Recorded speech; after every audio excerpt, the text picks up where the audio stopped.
and mo ní mo fẹ́ wá sọ̀rọ̀ níjẹta mo fẹ́ wá sọ̀rọ̀ Dr. Ṣọlápé.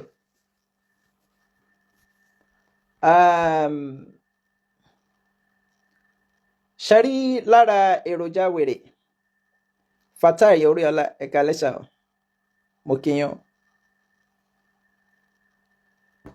Ara nǹkan tó ń ṣe Lizzy Anjorin òun ni pé ṣe rí lára ìṣe wèrè ni o.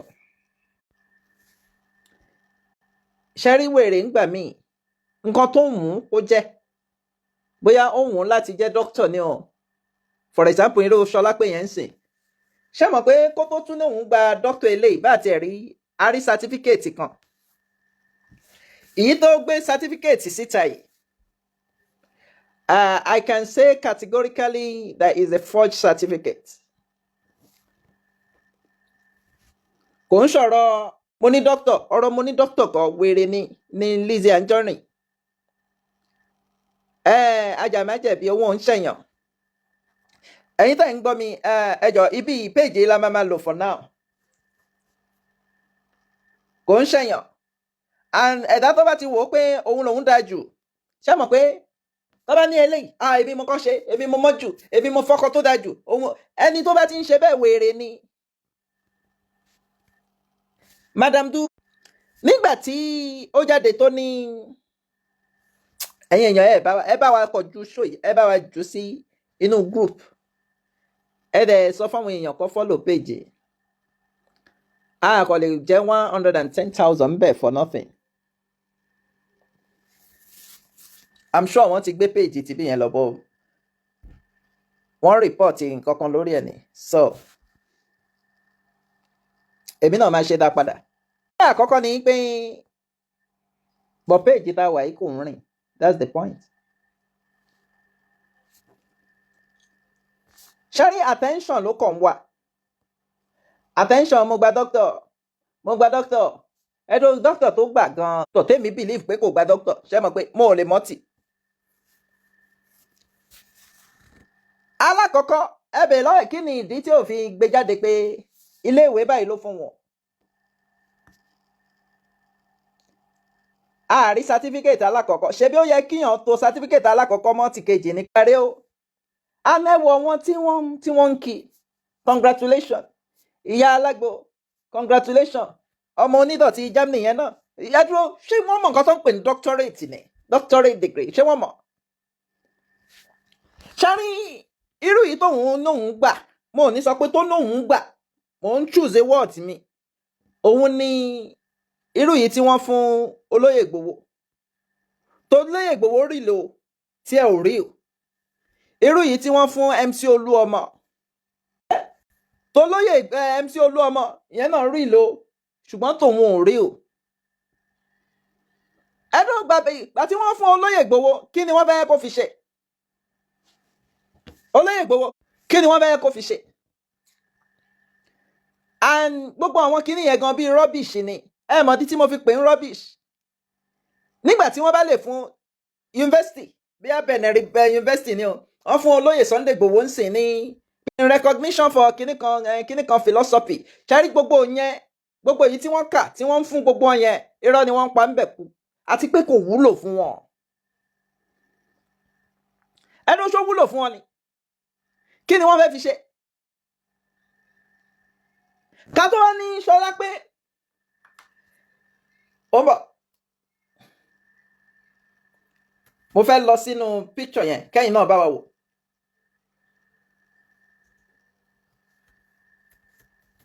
Ó yẹ kí wọ́n gbé fún forgery ni.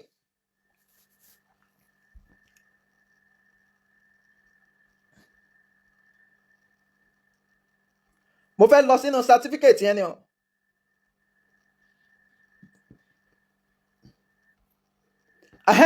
Lára wọn kẹ́yìn méjì ìyá alágbo lẹ́bà wọ ọmọ tó ń celebrate ìyá alágbo onídọ̀tí Germany gbogbo wọn ọmọ ibi tí iléèwé kọ o bí ibi báyìí ni wọ́n ń pè níléèwé Yàyà Gàmbàrí àti ìyá kẹsẹ́ẹ̀tì ẹ̀yìn méjì. Ó gba doctor ó ní ẹlẹ́nkejì tóun máa gba kó jẹ́ ká wo certificate àkọ́kọ́ then certificate ẹlẹ́nkejì yìí forgery ni Ṣọlọ́yọ̀ Olóyèdè ẹ̀kálẹ́. Forgery ni. Ó forge ẹ̀ ni because kò sí ẹ lọ wo gbogbo àwọn tí wọ́n fún honorary ṣe PhD ni. Ẹ lè rí fọ́tò ń bẹ̀. Fọ́tò ẹ ní rí ń bẹ̀. Then nǹkan ló wá ló ṣe mí kàyéfì. Alákọ̀ọ́kọ́ irú fọ́tò tó lò. Ṣámọ fọ́tò tí wọ́n ti ń ṣe bí ìgbà tí wọ́n ń ṣe ọ́bì séyàn. Ẹlẹ́nkejì ni picture méjì. According to nǹkan tó gbé jáde, picture méjì lórí certificate. Ṣé kò jọ certificate wèrè? Then àwọn tí wọ́n ní ẹwẹ́ lẹ́yìn náà. Àwọn tí wọ́n wá ní tí wọ́n gbé jáde pé yunifásitì báyìí òótọ́ ni wọ́n sọ because tó o bá wo ibi tó fi picture bò yẹn wàá rí pé lára design certificate school yẹn ló wà ńbẹ̀. ó fẹ́ gbé jáde náà mọ̀ bọ̀.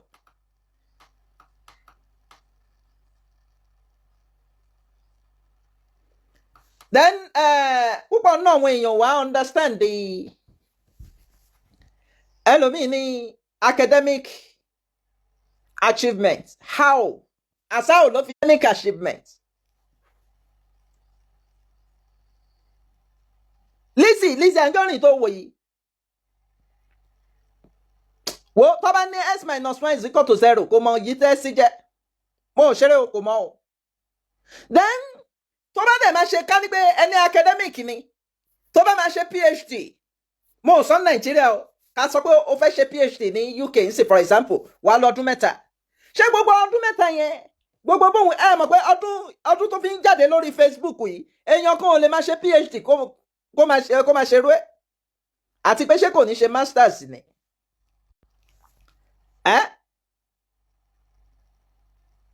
100% irọ́ ló pa. Mo fẹ́ lọ́nu certificate yẹn sì. Okay. For example, jáàjọ wò báyìí. Mo fẹ́ kó wo certificate. Ṣótìrí. Nǹkan tó gbé jáde ni. And kò sí university tí orí ẹ̀ máa burú. Kò sí university tí orí ẹ̀ máa burú. Tí wọ́n wá ní graphic design, tí wọ́n á ní graphic tó kù ni. Bẹ́ẹ̀ni design tó kù nínú graphics ni. Tó bá wo nísàlẹ̀ picture tó gbé dání ẹ̀ tó alákọ̀ọ́kọ́ picture méjì ni. No, ẹ máa gbọ́ picture méjì ló wà ńbẹ̀. Onísàlẹ̀ tó bá wo background design ni certificate tó ń ṣò yìí ṣé mọ̀ pé wọ́n fi bí security background sí ńbẹ̀. Ó ti rí.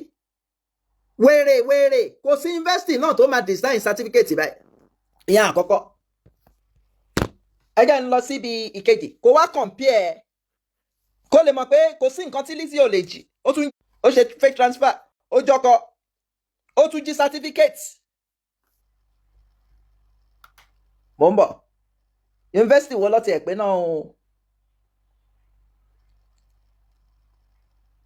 Ṣárí Nàìjíríà kò sí nǹkan tẹ́ ẹ̀ ń believe nǹkan tó gba yín nìyẹn. A ní Lizzy ní certificate ó ní PhD àwọn kan náà Lizzy ní PhD Lizzy ò lè ní PhD masters gan kò ní. Ó gbọ́ ṣé o mọ̀ pé nǹkan tó máa ń pariwo tí wọ́n mọ̀ masters gan wàá ti mọ̀ lórí social media yìí. Ṣé nígbà tí ó ń sọ̀rọ̀ ń pa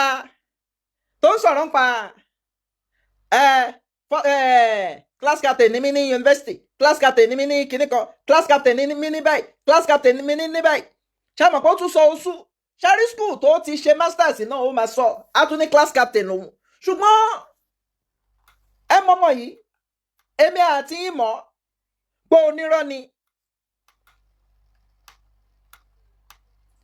Ó ń bọ̀ mo fẹ́ gbé ẹ jọ ẹ bá mi kọ mo máa flag page ẹ má wọrí ẹ bá mi kọ kó mọ̀ pé ṣẹ́rí eléyìí ń sìn ọdẹ lọ́mọ yẹn ṣẹ́rí eléyìí page eléyìí ń sìn tá tá bá ti wà lórí page yín sìn tá ti mọ̀ dáadáa ń sìn ó tún lágbára ju ti bí yẹn lọ kò wá tún wáyé pé tó bá tún flag eléyìí page tún wà tó tún sáré ju eléyìí lọ follower ẹ̀ ó lè má tó eléyìí but follower ẹ̀ tó 40,000 ó ń bọ̀ Lizzy Anjorin ẹ jẹ́ ń wo lọ́dọ̀ ọmọ mi Anamáyọ̀wá náà mo máa rí mo ti rí nǹkan tí mò ń wá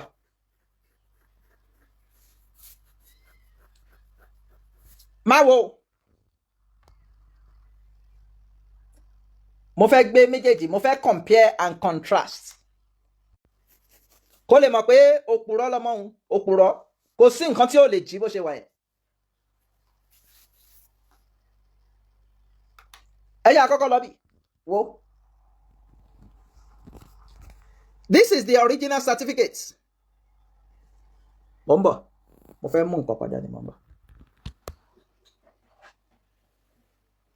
Ẹ máa wo. Original certificate fún àwọn tí wọ́n ní PhD ní school yìí ni. Wo bí tí mo fi kíní yìí sí. Wo bí. Ó rí pé security wà ńbẹ̀. Logo school yẹn wọ́n fi ṣe security as background ibi tí wọ́n kọ Doctor of Philosophy sí. Ó ti rí logo school yẹn. Ó ti rí. Ó rí pé wọ́n fi ṣe security. Ó ti rí bẹ́ẹ̀. Original mo ń fún yín yìí o. Original mo ń fún yín yìí o. Then tó bá wo ibi láyé. Wàá rí ní ti Lizzy Anjorin tó gbé jáde. Alákọ̀ọ́kọ́ sórí pé àwọn eléyìí wọ́n gbé dání kò sí fọ́tò ń bẹ̀. Wo ibi. Sórí pé ibi ó wà láàárín ìlà tó wà ní apá ọ̀tún àti apá òsì tí logo wà ńbẹ̀ yẹn. Ibẹ̀ lòun lẹ logo ló yẹ kó wà ńbẹ̀ òun lẹ fọ́tò mọ́bẹ̀ ọmọ wèrè. Ó bọ̀. Ó dàbí kò yé àwọn èèyàn.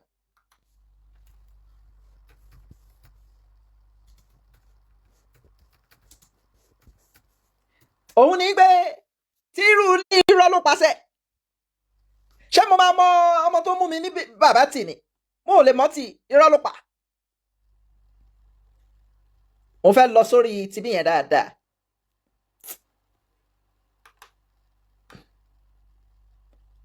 Ibi tó hàn.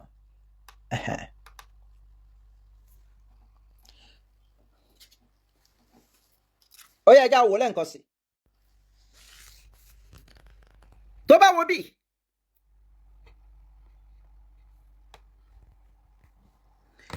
Èyí tí òun gbé jáde nì.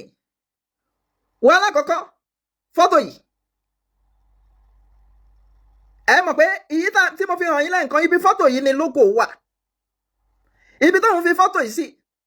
Fọ́tò ẹlẹ́ǹkejì yìí ẹ̀yin imagine certificate ó ní fọ́tò àkọ́kọ́ ó ní fọ́tò kejì. Kí ni purpose àwọn fọ́tò yẹn náà? Ẹni fọ́tò alákọ̀ọ́kọ́ ni. Fọ́tò ẹlẹ́ǹkejì ni. Kí ni purpose wọn? Ẹ wo security logo tó fi ṣe background ń bì. Ó yẹ ẹja lọ sí ìkejì yẹn. Tí máa ń ta kọ́kọ́ gbé wá yẹn ẹja lọ bẹ̀. Ẹ wo ti máa yìí. Ẹ wo tòun.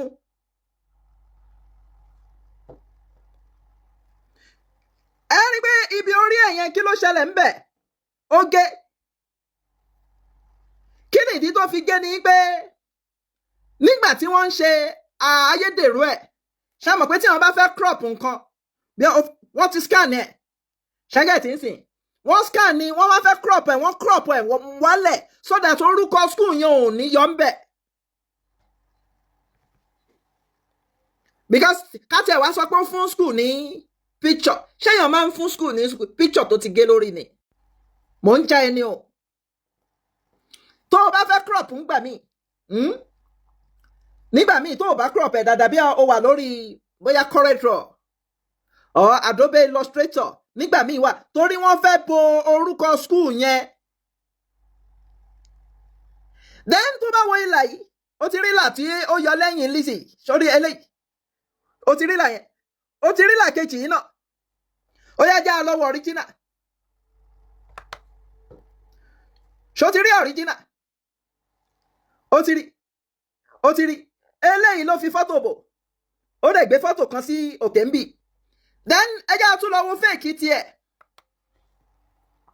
sórí tó bá wo signatory kó lè mọ̀ pé the same institution ni ló lọ forge certificate wọn wọ́n signatory eléyìí àtẹléyìí nǹkan náà bí ìgbà tí wọ́n mú eléyìí sí ó fẹ́ doctor certificate nǹkan náà ni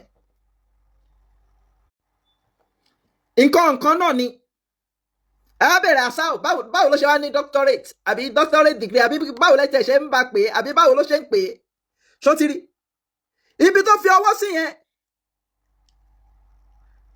ó ti rí tiẹ̀ lélẹ́yìí o tó forge original lélẹ́yìí wo original kó wo ìwo bí orí pé orí logo ń bẹ tí wọ́n orí logo yẹn ni wọ́n kọ ṣe opaque ni àbí wọ́n transparent ẹ̀ kó má hàn jù ṣàmọ̀ bí ìgbà tí wọ́n design logo kíní tí wọ́n design ní tí mo bá ṣe mistake eléyìí tá rìn wọ́n wá gbé síbì wọ́n wá expand ẹ̀ wọ́n jẹ́ kó wà lighter ìdí tó fi jẹ́ kó wà lighter ni pé mò ń sọ graphics mò ń sọ yìí so that tí wọ́n bá gbé ọ̀rọ̀ lé ọ̀rọ̀ yẹn kò ní the same àbí kò ní ọ̀rọ̀ yẹn á jáde òun ló fi gbé Doctor of Philosophy síbí ẹ yá padà lọ sórí ti Lizzy Anjorin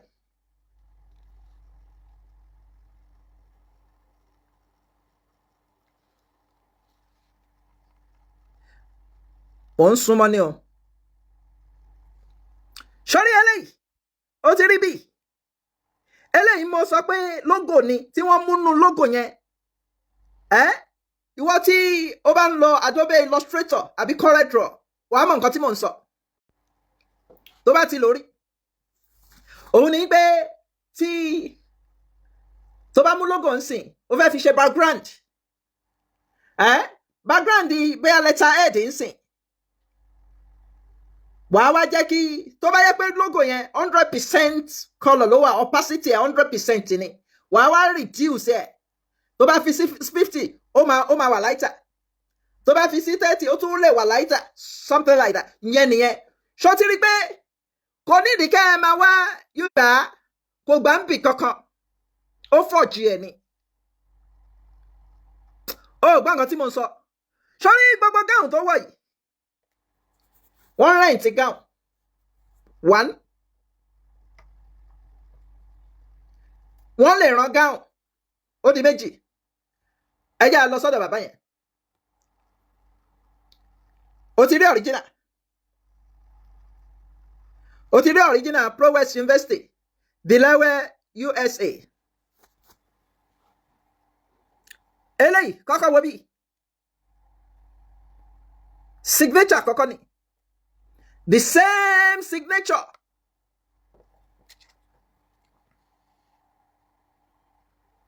òun ni the same signature ni pẹ̀lẹ́lẹ́ náà Olúwọlé ò sí mọ́ òun ló ṣe fún rẹ̀ anéyàn ń jí ọkọ ẹni tó jí ọkọ tó ṣe fake transfer tó ń gbowó yahoo kò sí nǹkan tó lè ṣe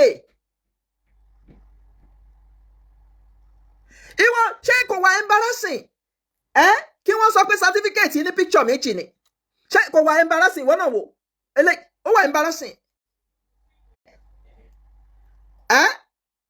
ta ni ẹni tó design yẹn tó fi picture sínú certificate báyìí ó wà embarrassing ṣọlá pé mọ nǹkan tí mò ń sọ ìwọ tó o bá wọ́n náà wò ó ti wà too glaring ju nígbà tí Cherry ó ti fẹ́ lọ́ǹchì ọ̀rọ̀ doctorate ẹ̀jẹ̀ mò ń bọ̀ ẹ̀jẹ̀ ń sọ̀rọ̀ náà ó ti fẹ́ lọ́ǹchì ẹ̀ tipẹ́ nígbà tí ó sọ ní yẹ́ yìí náà kọ́ ni yẹ́ yìí ni ó ní òun náà ní dókítà kẹ̀ ó ní àdẹ̀mọ̀ ó ní ẹni pọ̀ nìkan ló mọ̀ tí ẹni pọ̀ bá mọ̀ Lizzy táwa mọ̀ gbogbo nǹkan ló ń gbé sórí social media a ní I'm now a doctor you know Alájà Kaola alájà Kaola kéwú ni wọ́n mọ̀ school kan náà tún fáwọn náà ń doctor kò wá tán mò ń sọ alájà láti ẹ̀ sọ pé alájà mọ̀ kéwú kí ni Lizzy mọ̀ kí ni contribution ẹ̀ kò ní contribution kankan. tó bá compare certificate arákùnrin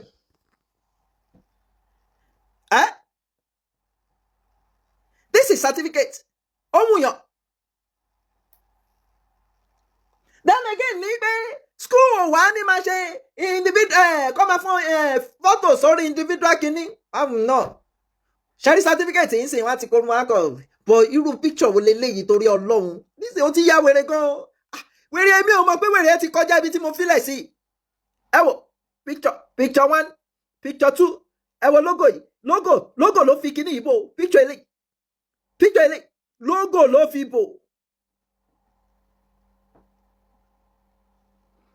àti ẹ̀mọ̀ bóyá òun kan lọ fà èmi ò ti rí orúkọ ẹ̀ ń bẹ̀ kan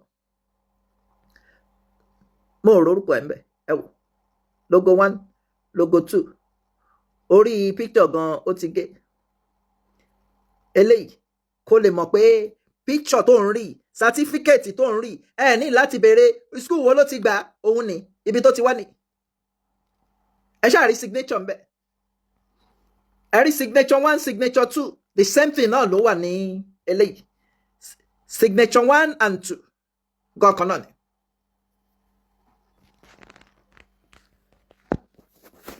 ìdí tó dẹ̀ fi ṣe lára ìdí tó fi ṣàwọn kinní ní pé bó ṣe ń wò ó Ìyábọ̀ Queen Mother Fúnkẹ́ Akíndélé ó wù ú gbogbo àwọn kinní yẹn wù ú ẹ gbọ́ mi gbogbo àwọn bó ṣe ń kí àwọn èèyàn lọ́tún tó ń kí wọn lọ́sì ó wù ú ṣùgbọ́n bó ṣe wá wù ú tó ṣé wọ́n máa pe wèrè sí pátì ni tó yẹ ní ṣé mọ̀ pé ibi tó ti bẹ̀rẹ̀ ní gbé ó ní pátì òun ṣàṣìmẹ́ǹt kó tó gbé sátífíkẹ́ẹ̀tì yìí jáde ó ní pátì òun ṣàṣìmẹ́ǹt nǹkan tó prompt ẹ̀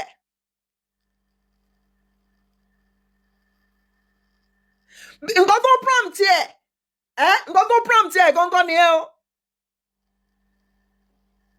ó wá wò pé wọ́n gbọ́dọ̀ kí èmi náà wọ́n ò kiri January to December wọ́n ò kiri nígbà tó lóun bímọ gan àwa èmi tó mú bí bàbá bóyá mi kì ṣùgbọ́n púpọ̀ náà ọmọ Nàìjíríà ò kì kódà wọ́n tún question tó lóyún ṣá àbíkéni kódà bí n pé èmi kì bí n pé wèrè bí n pé adọ́nimáwẹ̀yìn kò kì kódà bí n pé fẹ́ẹ́ búlé ẹ̀ pa èmi mo kí kúkú ewu ọmọ bó tẹ̀ jẹ́ pé Aláàfin ló lọ́mọ ṣé mo pé kò yí sí náà kò ń ṣe nǹkan tó yí sí kí èèyàn máa rí kọ̀ọ̀lìgì èèyàn abẹ́ ẹni tó pè lọ́tẹ̀ ọ̀tá ẹ ló pè é bó ṣe wá ń bu nǹkan tó fẹ́ ní pé kọ́ má kí mọ́ ìkórira ó ti ṣògùn kórira títí pé kọ́ kórira Ìyábọ̀ kò work.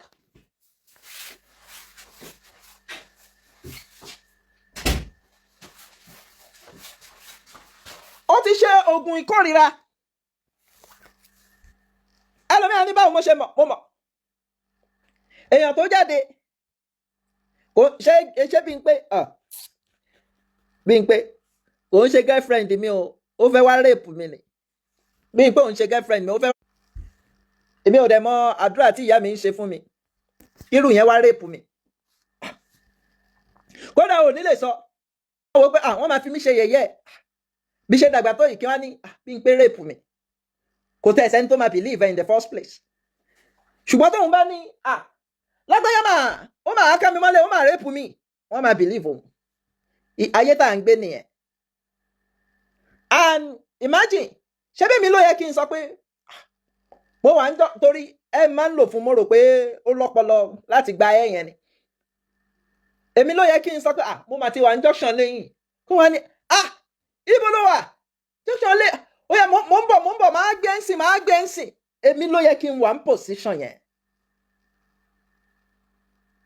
ṣùgbọ́n ẹni tó bá wà ń position irú Bímpé yẹn kò wá torí kò sí nǹkan tó attract ọkùnrin lára ẹ̀. tó bá yẹ pé nǹkan kan wà tó attract ọkùnrin lára Bímpé ọ̀rọ̀ ẹ̀kọ́ mo wá sọ ajálù ni o. tó bá yẹ pé nǹkan kan wà tó attract ọkùnrin wọn ò ní máa fi gbódò. ṣé ọkọ tí igbó ló fi ń bá yín sùn? ṣé mọ̀ pé igbó ẹni bá mu gbó kò tiẹ̀ ní rí nǹkan kan mọ́. ẹni bá mu gbó ń sìn pé kó tó bóbìnrin sùn pé ó wò pé jẹ́ mu gbó kò fẹ́ rí nǹkan kan mọ́, kò fẹ́ máa rò pé báwo ló ṣe rí báyìí. reality mo ń sọ fún yín, kò fẹ́ wò pé báwo lobìnrin ṣe rí báyìí. ìdí tó fi ń fi igbó bá sùn nìyẹn. ọ̀rọ̀ Ṣọlá pé mo wá sọ Bímpé ó wọnú ẹ̀ ni torí mo sọ débi ó lè ṣépè fún Ṣọlá pé kó o wá máa yìn àwọn ò ṣépè fún, mo ò ṣépè fún rí. tí má dẹ̀ ní Ṣọlá pé ò ní nísinmi kò ń ṣépè. tí wọ́n bá sọ fẹ́yàn pé ó ní nísinmi ṣé mọ̀ pé ìwọ á máa wò pé àìrọ̀ mo gbọ́dọ̀ nísinmi ni wàá fẹ́ proof àwọn èèyàn wrong pé mo gbọ́dọ̀ nísinmi bọ́ Ṣọlá pé ò lè nísinmi bá ṣe ń sọ pé kò lè nísinmi kò ń ṣépè, òun náà ń ṣiṣẹ́ tó wọ̀sí àìní nísinmi. so kò ń ṣe nǹkan tí yàn ń gbé gbá bí gbá ọtí ó ní doctor kò ní doctor àbí kò ní doctorate àbí kò ní PhD dá ilá máa pè é. ó tún wá sọ́nbì kan bóyá ó dẹ̀ ń pù ní lẹ́ẹ̀kì yín ni. ó nígbà tí wọ́n rí citation mi báyìí citation ẹ̀.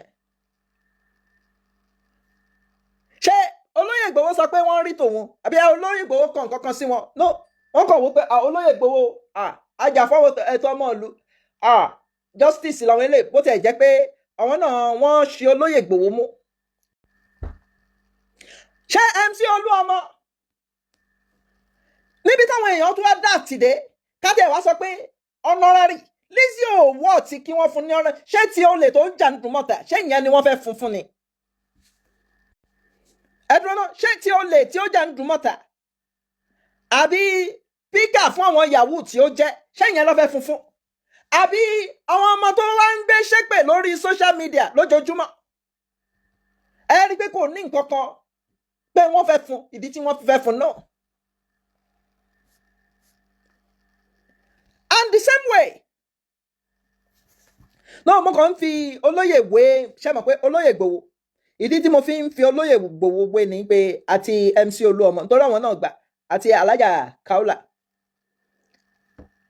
wọ́n fún oníkálùkù wọn. èmi ló yẹ ẹni báwo mo ṣe manage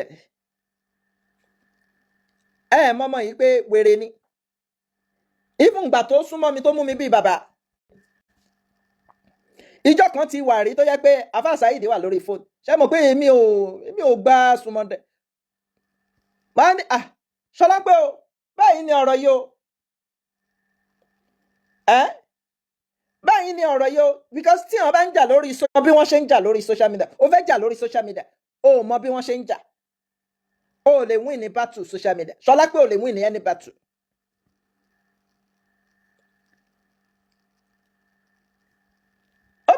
mo bá ní ọ̀rọ̀ yìí ó bá ń ṣàmọ̀ pé ó máa ń ṣe bẹ́ẹ̀ ni pé òun wà kán ni wọ́n ń pè yẹn smartness. ṣàmọ̀ kan tí mo ṣe mo dẹ̀ já kúrò lórí fóònù ni Àfáà Saheed ló tó wá gbé pé pé kí wọ́n ṣe bẹ́ẹ̀ níwò báyìí. Àfáà Saheed kẹ́dẹ̀ẹ́rẹ́ ó ní nǹkan tó wọ́n ń wá bóyá táwọn bá ṣiṣẹ́ débẹ̀ Ọlọ́run ló ní kò tiẹ̀ lè bá Àfáà Saheed dán wò gbogbo èyí tó ń bá láti ọ̀dẹ̀ Àfáà Saheed dán wò. mo já kúrò lórí fóònù mo kò lè mọ̀ pé bí wọ́n mọ̀ kàn wọ́n kí ló ń ṣọmọ yìí tó ń ṣe bí wèrè mo mọ̀ pé wèrè ni bọ́ mo á wò pé bóyá nǹkan tó ń ṣe gbogbo ìgbà yẹn òun ló kó sí lórí. ṣé mo èmi kẹ̀dẹ̀rẹ́ mo ń fún support tí máa ń fún yàn support mo àti kékeré mi ṣe máa ń fún yàn support ni mo wà ní kékeré teenager ní mi bí ọmọ ọdún 15 àbí 16 mo bá ọmọ kan náà 16 bí 16 17 18 ọmọ kan náà mo tẹ̀ máa ń fún yẹn ní academic support ni kí Bímpé lè mọ̀ pé irọ́ nǹkan tí mo bá ní jẹ́ mi kì í jẹ́ ẹ̀. mo bá ń fún ọmọ yẹn ní academic support mo jùlọ gbogbo èyí tí mo fi jùlọ náà kò ju bí ọdún kan lọ, ọdún kan méjì, ṣùgbọ́n kíláàsì tèmi ó ju tiẹ̀ lọ, but mo máa kọ iṣẹ́ tí ò bá yé.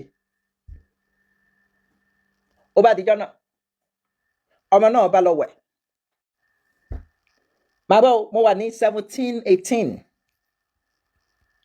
Ọmọ náà bá lọ wẹ̀. Ó wá wọlé. Ó dẹ̀ fẹ́ máa múra lójú mi. Ó fẹ́ máa múra lójú mi. Ẹ mọ̀ kíyàn lọ wẹ̀, kọ́mọ obìnrin lọ wẹ̀. Kó wá wọ towel from. Mo bá jáde. Nígbà tí mo jáde tí ọmọ yẹn, nǹkan bí pé kó lè mọ̀ pé mo ń ṣoníranu o.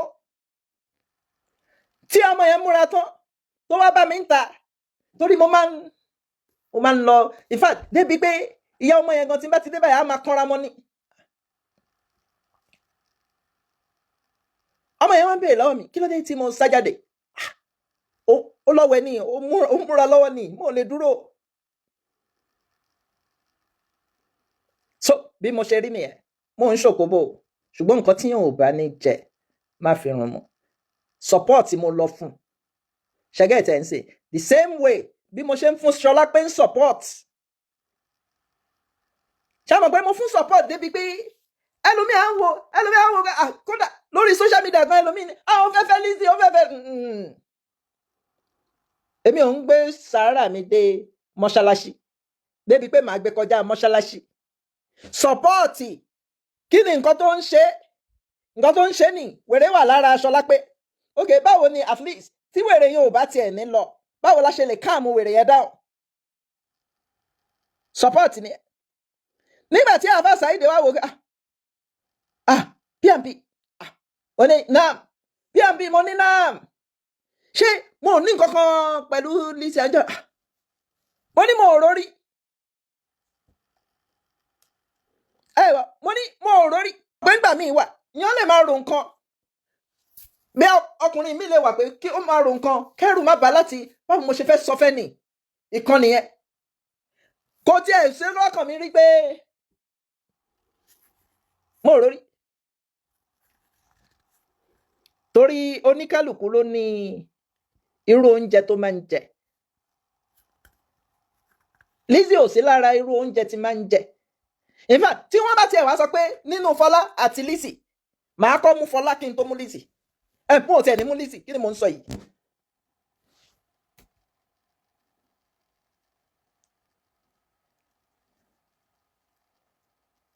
Bẹ́ẹ̀ ni, Poroski, bó ṣe rí gan nìyẹn. Ṣùgbọ́n at the end of the day, onígbó kan, ọmọ yẹn padà wá ń ojú rẹ̀ lẹ̀ onígbó tó ní nǹkan kan. In fact, ọmọ yẹn ló jẹ́ mọ̀ pé tínú bá ń run pé inú máa ń ràn wọn kan bí á torí wọ́n jẹ́ virgin. Ọmọ yẹn ló jẹ́ mọ̀ torí mo ti mọ̀ gbà tí mo ti wà ní 12, 13, ṣẹ́mọ̀ àjọ ń dàgbà bọ̀. Ṣùgbọ́n gbogbo ìgbà yẹn inú máa ń run, kí ló dé? Á lọ máa rògùn. Ìjọ kan ni bọ̀bọ̀ chemist yẹn sọ pé oògùn yẹn ò lè solve problem yìí. Oògùn yẹn ò lè solve problem yìí. Pé kó wá. Gbogbo ẹ̀ ló máa sọ fún mi. And the funniest thing tó wá ní pé wọ́n máa ń toast ẹ̀ gan, ọmọ tó rẹwà púpọ̀ ni. Tí wọ́n bá mú lẹ́tà wá, bí ọkùnrin kan mú lẹ́tà wá, mo wà ńbẹ̀, èmi máa ka lẹ́tà o. Á mú fún mi pé nǹka. Ṣùgbọ́n teacher ni mí, strictly teacher. Bí n pé o mọ̀ mí débẹ̀ yẹn. So, ibo la wà jàre? Ibi tá a wà nẹ́yìn tẹ̀sẹ̀ ń wọlé. A ní olè Ìdúmọ̀tà kò lè má jalè. Ṣé mọ̀ pé ńgbà mi kò rí ọjà lọ mọ́? Ṣé nígbà yẹn gan kò sóúnjẹ tí mò ń jẹ lọ́dọ̀ mọ́ yẹn? Tí bá kọ́kọ́ débẹ̀, màá kọ́kọ́ lọ ra ẹ̀wà àti dòdò. Owó mi kọ́ o. Àwọn ń ta mineral. Èmi ò wá mu Fanta, mo ní a wá fi Mọ̀tínà kan sí Mọ̀tínà. Bí ṣe bá mú nìyẹn. ẹ jẹ́ àfihàn lẹ̀ ẹ̀yin tẹ́ ṣẹ̀ wọlé a ní olè dúmọ̀ta olè ní ẹ wo sátífíkẹ́ẹ̀tì yìí ṣẹ́yìn náà rí mo ní ibi tó fi píkṣọ̀ sí ẹ̀yin náà rí bó ṣe rí ẹ wo ẹ̀yin ibi tó fi píkṣọ̀ sí ẹ rí pé ìlà méjì kan lọ́wọ́ ọ̀tún lọ́wọ́ òsì à ń compare à ń contrast ni tẹ́lẹ̀dẹ̀ wo ibi ẹ rí logo kan bẹ̀ tí tó wà transparent mo ní ìdí tí wọ́n fi wà transparent ni pé so that tí wọ́n bá kọ̀ọ̀kan lé alákọ̀ọ́kọ́ security ni fún certificate yẹn tí wọ́n bá ṣe letterhead paper ń sìn wọ́n máa ń fi logo sí inú ẹ̀ as a security so that àwọn èèyàn ò ní lè forge ẹlòmíín wà tó yẹ pé ṣe emboss stamp ni wọ́n máa fi sí láàrin. àtúwẹ́ ní tẹ́ ẹ bá wọ apá ẹbí ẹ rí signature yìí àtẹlẹ́ yìí a ní ti ṣe kò ń ṣe watermark ló ń pè é watermark anyway a lè pè ń watermark ṣá a lè pè ń watermark yes. ẹ wo alákọ̀ọ́kọ́ ìlà méjì ìlà kan ní ẹlẹ́nkejì èyí tó wà ń bì logo tó wà ń bì ẹlẹ́nkẹta signature méjèèjì òun ní pé fake ló ń gbé dání yìí ó gbọ́ mi fake OG ni wọ́n ní Olúwọlé ni àkọ́kọ́ ní orúkọ yunifásitì náà ní Prowess University ṣe Delaware ní USA ẹlẹ́nkejì logo àkọ́kọ́ ìlà àkọ́kọ́ tí mo fi hàn yín ni ìlà kejì ni mo mi ìlà àkọ́kọ́ tiẹ̀ ní ìlà kejì ní ṣáàrí pé nǹkan kan náà nílà yẹn àbí kò ń ṣe nǹkan kan náà ẹ̀yin jọmọ́ ẹ̀ ní àbí kò ń ṣe nǹkan kan náà.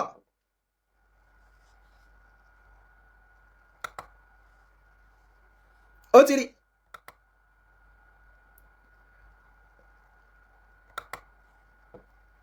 ó ti rí ṣó ti rí then logo àárín yẹn ni sórí logo eléyìí ó fi fọ́tò bò ẹ gbọ́ mi jọmọ́ ó fi fọ́tò bò then orí ẹ̀ tí ó gé orí fọ́tò yẹn tó gé kí ló dé tó gé ẹ̀yin ò béèrè yẹn ni pé kí ló dé tó rí fọ́tò tó tún fi bò yẹn tó gé òun ni pé nígbà tí wọ́n ń doctor certificate yìí wọ́n ń doctor ẹ̀ ni kò mí pé doctor ni wọ́n doctor certificate yìí ni bí ìgbà tí wọ́n fẹ́ bo orúkọ school then tí kò bá ń ṣe pé wèrè báwo ni picture méjì ṣe máa wà nù certificate torí Ọlọ́run ẹ̀yin náà ẹ wò ó 1 2 báwo ni picture méjì ó ṣe máa wà nù certificate káti àwa sọ pé ókè ó ṣe mọ̀ pé picture wọn tí wọ́n ń ṣe hairdresser tailor tí wọ́n bí àwọn tí wọ́n taṣọ gan ṣé wọ́n fi fọ́tò sí gan ó dàbí wọ́n máa ń fi fọ́tò sí yẹn ẹ mọ̀ wọn tí wọ́n kọ́ṣẹ́ ṣé wọ́n máa ń fi fọ́tò sí kíní wọn anyway then tó bá dé sàlẹ̀ ń bì apart from logo yìí ni the same ni ẹ wo logo yẹn ẹ rí logo yìí ẹ rí pé same thing ni pẹ̀lẹ́lẹ́ yìí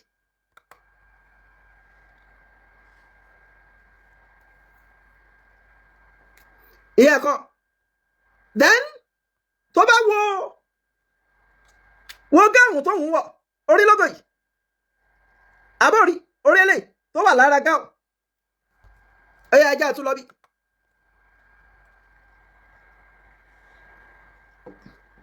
òun lélẹ̀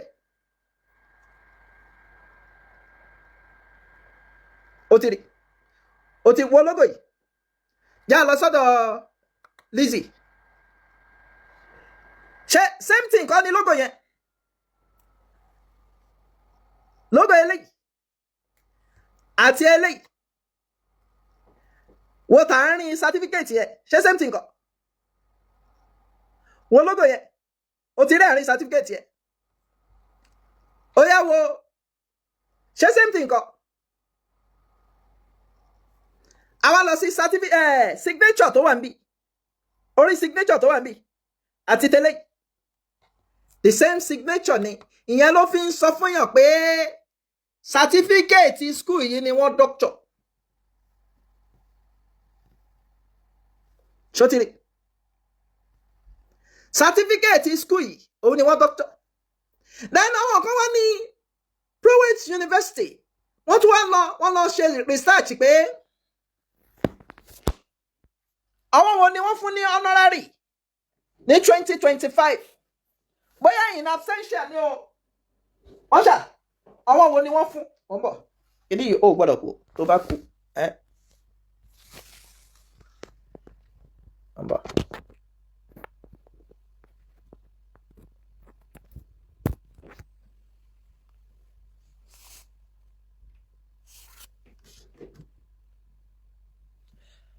Okay, ẹ jẹ́ wá lọ. Prowett University.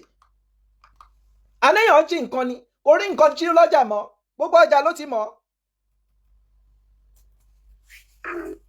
Ṣé mọ̀ pé ó lè wà lára nǹkan tí nígbà tí ó sín gbẹ́rẹ́ sábẹ́. Bàbá tó sín gbẹ́rẹ́ fún ó sọ fún pé repercussion náà rèé o. Ẹ mọ̀ ìyàwó IVD nígbà táwọn yẹn náà lọ ṣògùn owó. Wọ́n fún repercussion pé repercussion èrè o lẹ́kọ̀ọ̀kan wàá máa rìn wọnú ọjà o láì wọ̀n kankan bí wèrè.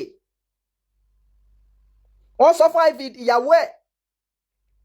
Ẹ̀rọ tí lady tí ó jóná mọ́ lẹ́yìn ìyàwó IVD.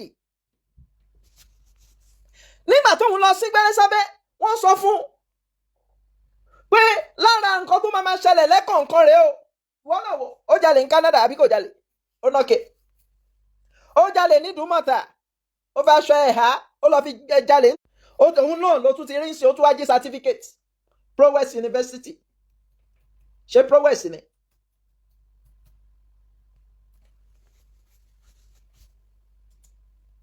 Bọ́m̀bọ̀.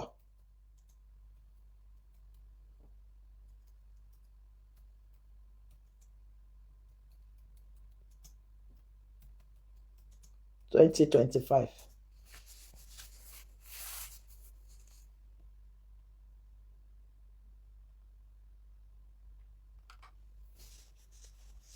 Mo fẹ́ Google ẹ̀.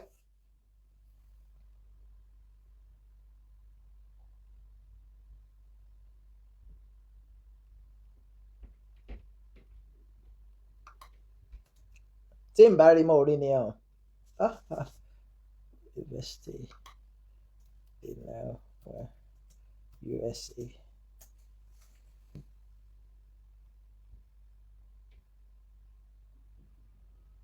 Okay. Ó yẹ kí n lè rí.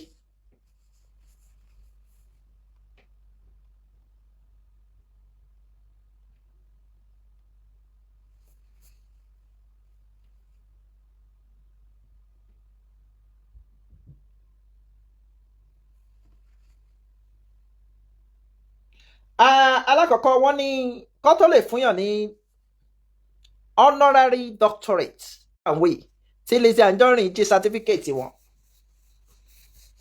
Tí Lizzy Anjorin doctor certificate tí bá ní o doctor mo ò mean pé o gba doctorate o mo mean o jí certificate wọn. Certificate tí wọ́n fi ń fún àwọn èèyàn ní honorary doctor. Wọ́n ní kí ni eligibility àwọn wo ni wọ́n lè fún. Tí wọ́n bá ní tó bá gbọ́ pé wọ́n fún yàn ní honorary doctor degree. Wọ́n ní kí ni eligibility ẹ̀. Wọ́n kọ́kọ́ sọ overview. Wọ́n ní an honorary doctorate is the highest award conferred by the Prowett University system. An honorary doctorate constitutes recognition of distinctive achievements. Overview that has added materially to knowledge, that has added materially to knowledge and to the betterment of the society. Èwo ni Lizzy Anjorin múnú gbogbo ẹ̀. Ṣé tó lè dúmọ̀tà ó lè tó jà ń dúmọ̀tà ni àbí ike tó ná Canada? Kò sí. One at Proven University to be considered for honorary doctorate degree, there are specific criteria that individual must meet, and there are variety of doctorate that they may be awarded. What one is, there are also many non-honorary doctorate options that require advanced education. Magbo, only recipients of honorary doctorate degree do not end the degree. Underline. Ṣé ń gbọ́ mi ṣá bí online? Ẹ jẹ́ mọ̀ bí ẹ wà ń bì. Ẹ ń gbọ́. Only the recipients of honorary doctoral degrees do not earn the degree through academic achievements. Rather, they receive this award based on generous and altruistic action of lifetime and accomplishments that benefit a community, nation, or humanity in general. Èwo ni iṣẹ́ tí èpè tí Lizzy ń ṣe lójoojúmọ́ ni? Society, which society? Their immediate society. Kò ń ṣe Nàìjíríà. Àbí kí ni Lizzy ó ní nígbà tí òun present citation wo? Ó kọ́ máa sọ̀rọ̀, òun present citation.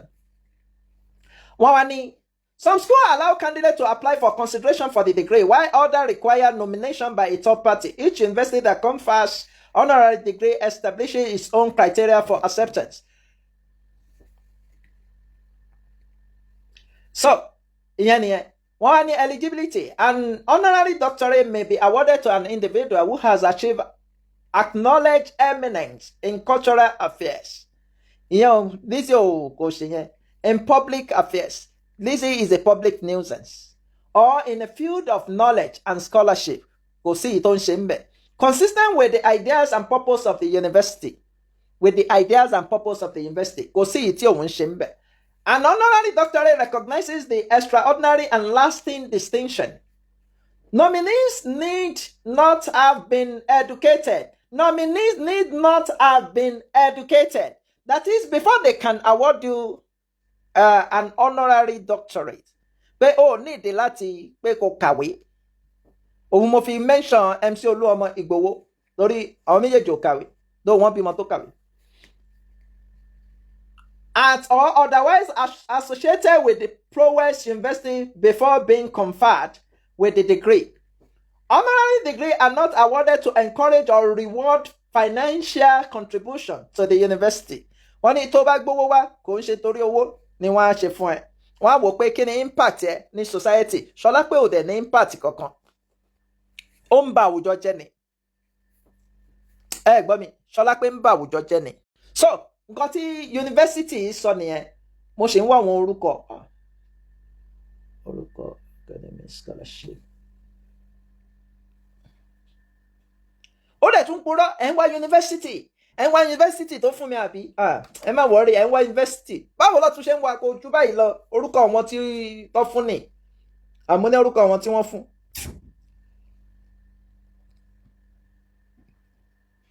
Dr. Bayo. Mo fẹ́ wọlé iná. Kí ló gbé jáde? Ẹ̀yin lẹ mọ̀ Ṣọlá pé èmi mọ̀ dáadáa. Attention ló kàn wá. Ṣẹ́rí gbogbo Ìyábọ̀ lébi Ìyábọ̀ lọ́hùn. Ṣẹ́gẹ̀t kò lè mú mọ́ra. Ó kàn need attention láti divert situation yẹn. Bọ́yìn òun wá ní kó forge. Because bó ṣe forge yẹn ń sìn. Irú certificate yẹn ń sìn. Tí mo tiẹ̀ máa ṣe nǹkan kan. Màá forward ẹ̀ sí school yẹn. Pé mo kàn fẹ́ confirm ni. Mo máa forward ẹ̀ sí school yẹn. Màá confirm.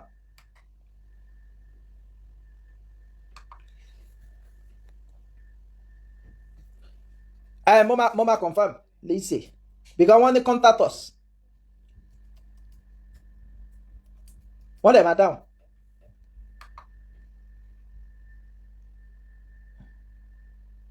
mo máa confam tí n bá ti confam máa tún gbé wá attention ló ń wá bẹ́ẹ̀ ni ọmọ òṣì dókítà ń wọ náà honorary ń wọ ó dẹ̀ gbé Ṣàngó wá ó gbé Ṣàngó wá sórí social media ó gbélé ọ̀gẹ́rẹ́ wá nígbà tó pariwo ilé ọ̀gẹ́rẹ́ títí tí ò dá ẹ lóhùn ṣé ẹ tún gbálẹ̀ ọ̀gẹ́rẹ́ lẹ́nu ẹ̀ mo máa forward ẹ̀ sí school yẹn lóòótọ́ mo ò ṣeré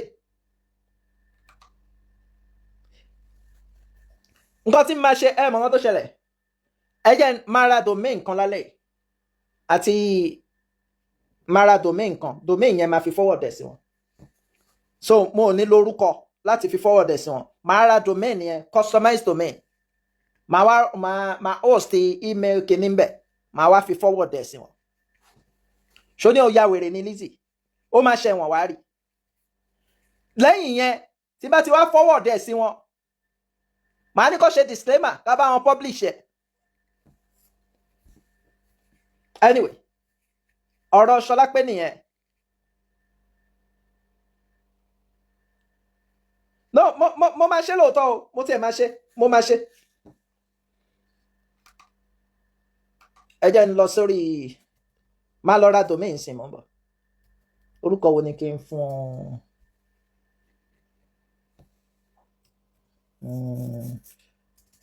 ọ kí lórúkọ ẹ jẹ́ ń lo wish.com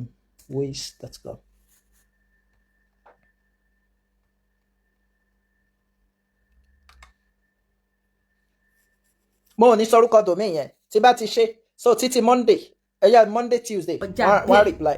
kò sí irú cap tẹ fẹ́ tó bá jẹ́ wípé àwọn cap tẹ máa lò lásìkò tútù yìí ni ó wà àwọn designer cap tó yẹ pé tó tútù bá tún lọ tán ẹja fílẹ̀ báyìí lẹ́yà lẹ́yìn máa padà wá tí wọ́n bá ti report bọ̀ mo gbọ́dọ̀ ra domain yẹn lálẹ́. gbígbẹ our talent fish money fish our talent fish is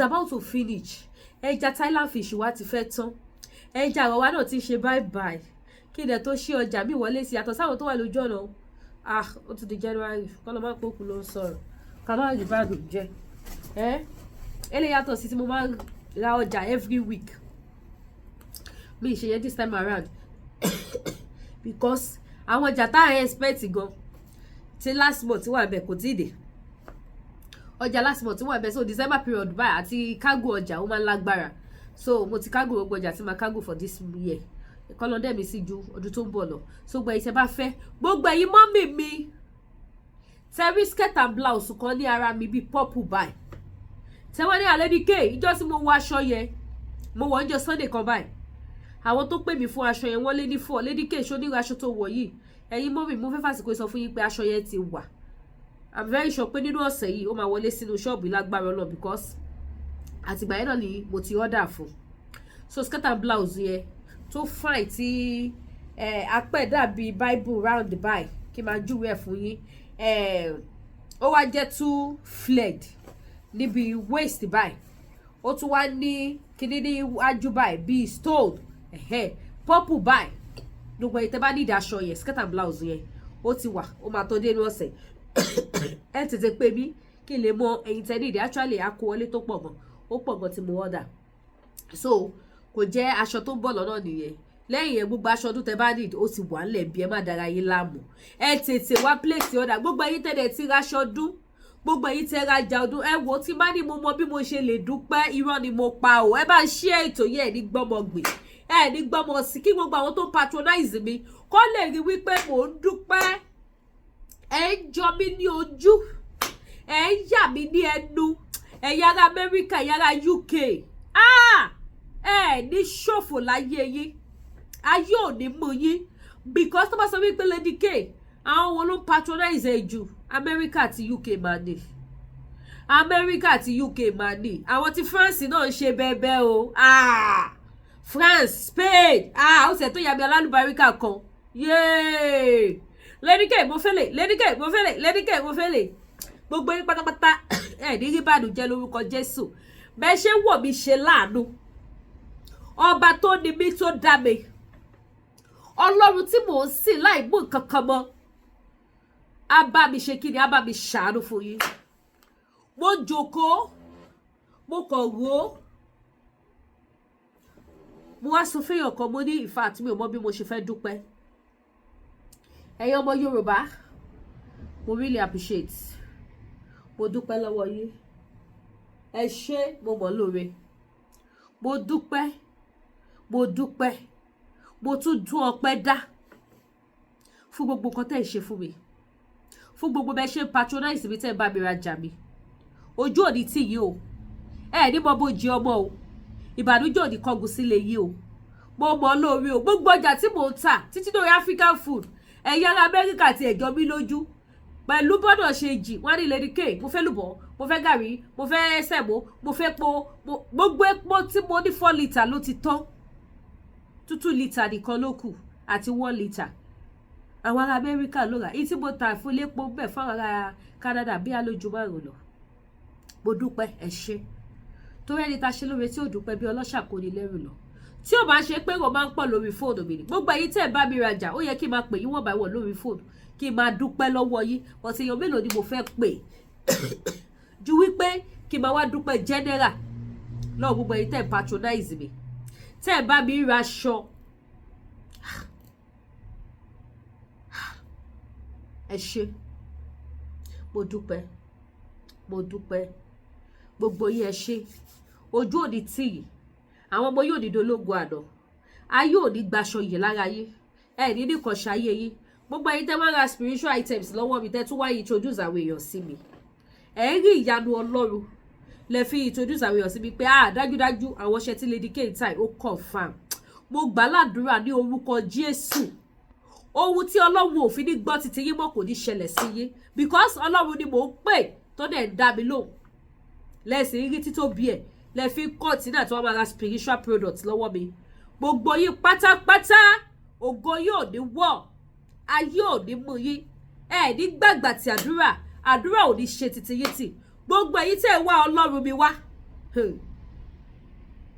ẹ mọ̀ bóyá tòótọ́ ni mò ń sin Jésù ṣùgbọ́n ẹ gbọ́ pé mò ń sin Jésù ẹ sì ní ìgbàgbọ́ nínú mi Jésù tí ẹ wá nígbàgbọ́ nínú ẹ̀ tẹ́ fi tọ̀ mí wáyé àwọn bàbá mi ṣe bẹbẹ ògo ńlá nínú ayé yìí kò wá ní fèmí náà sílẹ̀ nítorí pé kí ni mi ò ní kankan lẹ́yìn Jésù bí bá máa gbàdúrà mi lọ gbàbọ̀ máa ní Ọlọ́run ó lé mèrè abiyamọ o Jésù ọmọ Ọlọ́run o ó sì jẹ́ mi Ọlọ́run ò ní dójú gbàgbọ́ tìyìn gbogbo ẹ̀yin ọmọ Celestial tẹ́ ń patronize mi Ọlọ́run ìpè Samuel Bílẹ̀wù Ọ̀ṣọ́fà bá mi súre fún gbogbo yín gbogbo òkè ìṣòro yín pátápátá àwọn asọ́ọ̀dì ìpẹ̀tẹ́lẹ̀ ìgbàgbọ́ tẹ́ni nínú Kristi tẹ́ni nínú ìpè CCC Celestial Church of Christ tí ẹ fi ń tọ́ mi wá láti wá máa ra àwọn iṣẹ́ ní ọwọ́ mi ìgbàgbọ́ yẹn wá máa ṣiṣẹ́ àmì àti iṣẹ́ ìyanu nínú ayé yín ẹ túbọ̀ máa ní testimony ayọ̀ gbogbo ojú tó wo program tó bá mi share ire tí ẹ ò rokàn ògo tí ẹ ò rokàn testimony tó máa la gbogbo àgbáyé já ọ̀run á bá mi ṣe fún yín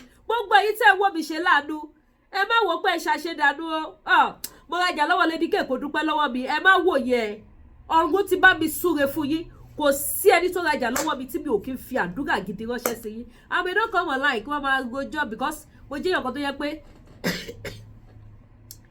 tó bá kọ pé kí n ṣe prayer online báyìí ó ní level tí mo lè gbádé because àdúrà mi máa ń gùn but when I'm alone mo lè gbàdúrà 2-3 hours èmi nìkan kò wá sígbà tí mo gbàdúrà tí mi ò kí sọ pé Olúwa gbogbo àwọn tó ń bá mi rajà tó ń ṣàánú mi ẹ ń ṣàánú mi ni ẹ wo bí mo ti wùwà ẹ wo tẹ̀kẹ́ èbú mi ẹ wo tí ó gílìmù tẹ̀tẹ̀ mi ẹ wo tà ìníran mi ẹ ń ṣe àánú mi bí ọdún yìí tó ń lọ sí òpè ogun ayé yá dópè ṣùgbọ́n ayé yá dópè ẹ̀gàn yá di ògo gbogbo bí mo ṣe wá gbàládùúrà fún yín kó rí bẹ́ẹ̀ fún mi Olúwakẹ́mi náà èyí tí mo sọ ní kọ̀ọ̀kan àti tí mo sọ ní gbọmọ àwọn kò fi àṣẹ sí gbogbo ibi tí mo ń nà pa àdúrà sí ayérayé nínú àwọn òun kó kọjá lọ síbẹ̀ kó lọ bá mi gbọ́ àdúrà gbogbo yín gbogbo èyí tẹ́ patronize mi ẹ bá mi gbọ́ àdúrà fún yín o I pray and fast mo gba àwẹ̀ máa wà nínú bíríbírí máa wá sórí live show nobody will know máa dẹ̀ máa ṣe máa rọjú máa ṣe gbogbo ẹ̀ láì jẹ́ láì mú fún ọ̀pọ̀lọpọ̀ ọjọ́ without telling people online so ẹ má rò pé mi ò gbàdúrà fún yín. I pray for everybody. Gbogbo ẹ̀kọ́ tó patronize mi pátápátá, àtẹni tó ra búrẹ́dì ló kéré jù lọ ọjà tí mo ta ní ṣọ́ọ̀bù yìí, which is 350 cents. Mo ní 350 cents $3.50 nǹkan tó kéré jù lọ ọjà mi ní ṣọ́ọ̀bù yìí nìyẹn. Àtẹni tó ra búrẹ́dì $3.50 gbogbo yín pátápátá ni mo gbàdúrà fẹ́ wò. Kọ́sọ́mà ló tún pè ẹ̀ ní sọmọnù ẹ̀ ní dààmú, ebi ò ní dé báyìí. Gbogbo yín pátápátá I pray for everybody. Mo máa ń sọ fọ́lọ́run wípé orílẹ̀-èdè tí mi ò dé rí wọ́n patronize mi láti bẹ̀. Ayérayé ọba tó ní ìtẹ̀dó, ọba tó tẹ àwọn orílẹ̀-èdè yẹn dó. Mo rán àwọn yín níṣẹ́ nítorí ẹni pé kí n pàṣẹ, kí n wí, ẹ̀yà sì fi àṣẹ sí. Mo wá rán yín jáde, ẹ kọjá lọ sí àwọn orílẹ̀-èdè tí mi ò mọ̀, tí mi ò dé rí, tí wọ́n sì ń pè mí láti bẹ̀, tó sì bá mi rajà. Gbogbo ìṣẹ̀dá tó bá mi rajà, ẹ lọ bá mi ṣe àṣepé iṣẹ́ àmì àti iṣẹ́ ìyanu ayé wọn. Wọn ò gbọdọ̀ sunkún, wọn ò gbọdọ̀ wówó tí wọn gbọdọ̀ mọ̀ bànújẹ́. Gbogbo ọkàn tó bá mi rajà gbọdọ̀ máa ní dùn, wọn gbọdọ̀ máa ní ayọ̀ ni. Bí mo ṣe máa sọ fún Ọlọ́run mi nìyẹn. Mo sì nígbàgbọ́ pé Ọlọ́run mi gbọ́, because tí ó bá gbọ́ ni mi ò ní máa ní testimony ẹlòmíì. Ó ti raṣẹ́ lọ́wọ́ mi ìtẹ̀ ẹ̀rọ tí máa kọ́ dédé pé mi pé ẹ ló Lady K, ẹ jọ mo sẹ́ni owó kan sàkáǹtì máa ní owó kí ni ìyẹ̀bà kí lẹ fẹ́ wọ́n ní àmì ìfẹ́ àkọ́kọ́ mo dáṣì yé ni o. Ẹ ṣe wọn ọjọ́, màá ní mo ṣe wọn ọjọ́, kí ni mo ṣe. Èmi kẹ̀dẹ̀ ní tó bá ṣe bá mi sọ̀rọ̀, mo ti sáré lọ wo chat èmi àti ẹ, màá sáré lọ máa wo chat. Ìbá pé ẹni tí rajà rí lọ́wọ́ mi, because kò sẹ́ni tó rajà tí mi ní sẹ́ẹ̀dẹ̀ sí wọn àfàwọn tí bá ṣe mistake gbàgbé. Má lọ wò wọ́n tí màá dẹ̀ sẹ́ẹ̀dẹ̀ ọjà ẹsẹ̀, màá ṣàrí receipt tó forward sí mi. Wọ́n wá pé ẹni tí rajà rí, wọ́n wá yà ẹ jọ kí lè rà lọ́wọ́ mi tó bá ti wá sọ́mà, especially iṣẹ́. Olúwa ṣeun. Kan tí mo fẹ́ máa gbọ́ nìyẹn, because kò síbi tí mo gbéṣẹ́ lọ tí mi ò gbàdúrà all the time pé Olúwa jẹ́ kó ní testimony ayọ̀, má dojú gbàgbọ́ tì mí. And my God is doing wonderful, which I am proud of my God. Ọlọ́run Lady K, Ọlọ́run iná ni, Ọlọ́run wí bẹ́ẹ̀ jẹ́ bẹ́ẹ̀, Ọlọ́run kan ṣoṣo tí ò pé méjì, ayérayé nínú àwọn ọ̀run. Òun ló gbìgbà tí ń gba láìlára, òun ló dúró tì mí, òun ló ń gbèjà mi jà, òun ló bá mi dójú ti àwọn ẹni bí tó wà ìṣubú mi. Gbogbo bẹ́ẹ̀ ṣe ń ṣe bá rò bí mi ò rí o, ẹ̀yin kà. Mo dẹ̀ rí pé ẹ̀yin náà rí wípé yes, Ọlọ́run wà bẹ́ẹ̀. Ìbá ṣe pé Olúwa kò tí wà ní tèmi, kí lèmi ò bá máa wí. Nígbà tẹ́ṣù gbógun dídé, ọpẹ́ ní f'Olúwa. Ọba mi olóore mo ṣe ká. Kábíyèsí rẹ̀, mo fọpẹ́ fún Jehovah tó gbà mí lọ́wọ́ ọ̀tá. Mo dúpẹ́ Olúwa. Gbogbo yín fans mi, mo retí Christmas gift. Gbogbo yín tọ́lọ́run ti lò mí fún. Ẹ wọ́n pé mi ìtara rú ẹ̀rì. Ẹ lò mí báyìí. Tó bá kó tó bá rò bá ẹ má wọrí. Màá gbéṣẹ́ ránṣẹ́ sí i. Wọ́n ní kó tí ẹ má wọrí sẹ̀. Ẹ lò mí owó shipping ni màá ní kó send. Ẹ lò mí owó mi ni màá tún fi ship. Torí àánú borí gbà. Ó dẹ̀ gbọ́dọ̀ máa ṣàánú. Gbogbo yín fans mi, mo retí nǹkan ọdún. Ẹ má wọrí ọjọ́ bọ̀ lóluwa tó máa yes ìyàwó lè dé. Mo fẹ́ wá jèrè wòlíì. Ẹ wo, ẹ subscribe sí YouTube, ẹ tọ notification bell. A tún máa fàyà àti ìdùnnú, a tún máa fi pàdé bí ìmọ̀ pé máa débi tí mo dé. Mo kàn fẹ́ ṣe ìdúpẹ́ fún gbogbo àwọn fans níbọ̀ tó yí Ọlọ́run. Ọlọ́run, ẹ mọ̀ pé inú Ọlọ́run á máa dùn tó bá jẹ́rìí sí títóbi ìyanu rẹ̀ tó fi ògo Ọlọ́run hàn. Èmi tún ti fògo Ọlọ́run ẹ̀yin tí inú bá wá ń bí. Tẹ wá wò pé Lady K give testimony, Lady K gbé dáadáa ṣe. Tẹ wá lépa mi sí ibi. Ọ̀run kó bá mi yọ fíṣẹ̀ mi yìí, fíṣẹ̀ mi yìí ṣáàdì kó bá mi yọ, kó bá mi tọ́jú ẹ̀ síbì kan. Ó máa wúlò fẹ́ lómi, kò wúlò fún yín mọ́ nìyẹn. Ẹ ṣé mo dúpẹ́, ire o, mo lọ dá customer.